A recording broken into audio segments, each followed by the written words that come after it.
Magandang araw mga kaibigan. Bigyan natin ng reaction, opinion itong post ang balita ngayon.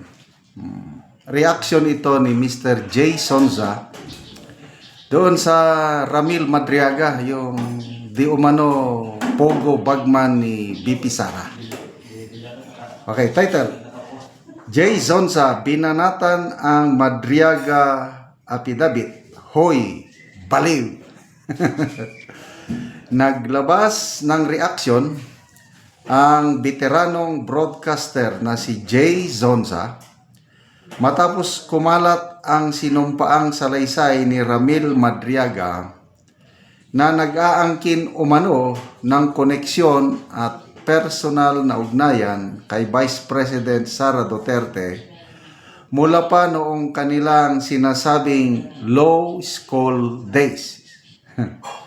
Sa kanyang pahayag, nilampaso ni Sonza ang bahagi ng affidavit kung saan idinawit ni Madriaga na magkaklase raw sila ni BP Sara sa San Sebastian College Law noong 1991. Mariing pinabulaanan ito ni Sonza at tinawag na katawa-tawa ang claim dahil malinaw na hindi tugma sa timeline ang sinasabi ni Madriaga.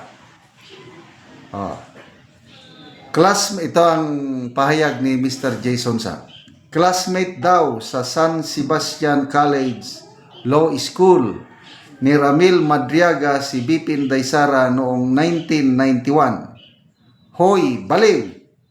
Elementary Island High School pa lang ni Sara Duterte noon. Dahil dito, marami ang nag-question sa credibility at iba pang aligasyon sa affidavit, lalo na isa't isa sa mga pundasyon ng salaysay ay umano'y matagal na niyang ugnayan sa pamilya Duterte. Okay. Tinignan ko yung birthday ni BP Sara, May 31, 1978. Okay. So, bago ka tumuntong sa law school, sabihin na lang natin 6 na taon sa elementary, 4 na taon sa high school. Sandali Pagpasok sa isang estudyante, grade 1, sabihin na natin 7 years old. 6 na taon na elementary, so 13 years old na graduate ka na sa elementary. 4 na taon na high school, 17. 4 na taon na kolehiyo, 21. Granting graduate na ng bachelor's degree, 21, saka ka lang makakuha ng law. Di ba ganon? So, ang pinakamababang edad sa magkuha ng law should be 20 or 21. Kung 1978 na tao na ipanganak si BP Sara, 13 years old pa lang siya noong 1991. Kaya tama itong si Mr. J. Sonza na kagagraduate pa lang ni BP Sara o kaya high school na siya kung maaga siyang nag-elementary. Kasi ako, maaga akong nag-elementary. Nakagraduate ako ng elementary, 11 years old yata ako noon. 12. Kaya maaga akong pumasok. Kasi nung grade 1, iganon mo lang yung kamay mo nung kapanahunan namin pag maabot mo na ang tenga mo sa kabila, pasok ka na. Kaya nung mag-grade 1 ako, parang running 6 pa lang. Pumasok kami ng June. mag 6 years old ako ng September. Maabot ko na yung tenga ko. Pasok ako, nag-grade 1 ako. So, ano itong sinasabi ng Ramil Madriaga na kaklase niya si BP Sara sa law school sa San Sebastian? Di ba? So, salamat naman at unti-unting lumalabas ang mga kasinungalingan sa kanyang affidavit. Ang pinakamatindi, yung kanyang claim na na-assign daw siya sa Presidential Security Group. Dalawang PSG commander panahon ni PRRD nagsalita. General Kabangbang and General Niembro.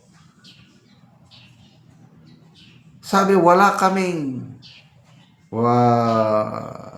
kasama sa PSG na nangangalang Ramil Madriaga. Tapos yung mga claim niya na siya daw ang head sa presidential convoy ni PRRD, imposible yun dahil siya civilian, hindi siya sundalo eh. How come na maging member ka ng Presidential Security Group na hindi naman sabi nga ng isang PSG commander, si General Kabangbang siguro eh. Siguro mayroon siyang nakaibigan na PSG. At dahil sa nakaibigan niyang PSG, yun ang kinapitalis niya na nagpapanggap na rin na member ng PSG. O kaya yung baka lang itong may mga asset. Ganyan bawat unit may mga asset Civilian asset. O baka civilian asset siya ng isa sa mga intel operative ng PSG. Iyon, claim na rin niya na taga PSG siya. So, anyway, wag na tayong magtaka pa, wag na tayong magulat dahil umpisa na ito ng all-out demolition job kay BP Sara. Ngayon daw, Biyernes, may mga grupo na magsasampa ng impeachment complaint kay BP Sara sa Ombudsman. So, bring it on! Handang harapin ni BP Sara lahat ng mga kaso, lahat ng mga putik na ibato nyo sa kanya. Sanay na siya. Tested and proven to be true. Kaya salamat mga kaibigan sa inyong pagsubaybay sa ating channel. Nakakatulong kayo ng maigi sa tribong Talandig ng Bukidnon dahil ang income natin sa channel na ito pantulong sa tribo. Namimigay tayo ng libreng yero at pako para makapagpatayo sila ng mas maayos na tahanan. Panoorin nyo ang video na ito. Una ni ang ihatag namo nga yero o mga gamit sa panimalay sa among tabangan. So muna ni ang among itabang nga mga yero o uban pa.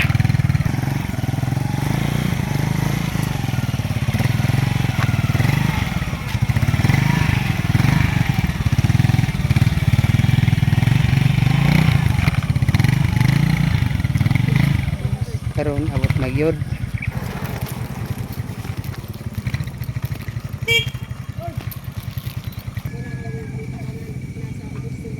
So muna ni si Angkol ang tabangan. So makabalay na gyud ni sila karon. Linsin, lansang, hero. So kompleto among gihatag sa iya.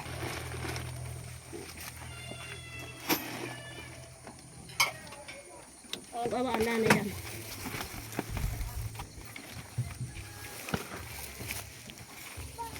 Nada oh.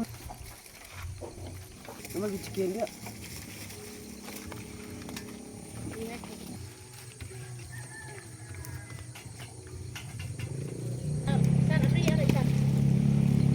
So karon ihatod na gyud sa panimalay ni Angkol ug ni Ante ang among gitabang sa ilaha. So makabalay na sila og doon na pod may gihatag nga mga makatabang sa ilaha nga para sa ilang kahimtang. Payag. Balay na gyud mi kay naanay sin nga natapos sa panarani. Maini kay pagbuot ni sa tingaling nga maabot ng among pangandoy. Kinabuhi. Oh, so Samo alang pangkamot, wala di mahimo. sumuna ni ang hitsura sa mao nga panimalay ilang ang kulog ante nga gitagaan sila og tabang tungod sa ilang kalisod. Nga silupin lang yun in town. Mong balay, o payag biyay. Muna among kalimpang. Muna ni ang ilang kahimtang ilang ante. Yung taon, among atop. Ilang kaldero isa ra ka buok. Wala yun. At yun kaya sa Ginoo nga naara gyud nakaabot sa amo ang tabang nga wa namo damha nga karong adlaw gyud naara gyud di ay naluoy sa amo nga sa amo kaimtang ay ani adlaw to mangita taon ako. Salamat kayo te. Salamat